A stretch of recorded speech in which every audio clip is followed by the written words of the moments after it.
The other night, I scampered outside with our old camera and snapped a few photos of the partial lunar eclipse. And that inspired me to ask flat earthers a few questions based on the various claims we've heard them make. I don't know what the moon is at all. Hopefully, the questions will inspire you in your search for truth. Let's begin. If the moon is emitting its own light, then why does the lit side always face toward the sun? If the moon emits its own light, then why do crater shadows appear at the terminator line?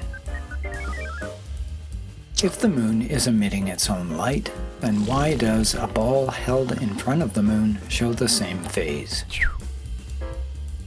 Why would the shadow side of the moon look black during the day when the sky in front of it is lit up by the sun? If only the lit side of the moon exists, then why can we see the shadow side of it? If the spherical moon should reflect light like a shiny ball, then why don't we see bright spots on a sandy beach or a desert?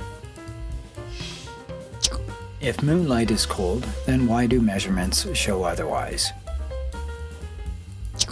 Why do lunar eclipses only occur during the full moon?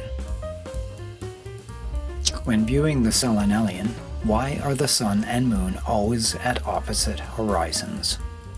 While at the same time behind us, the sun is already beginning to rise.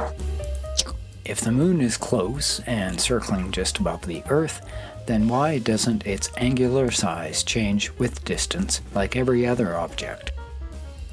And why does its path remain constant from rising to setting? For that matter, why does the moon rise and set at all? And finally, why do tides change according to the relative positions of the moon and the sun? That's it.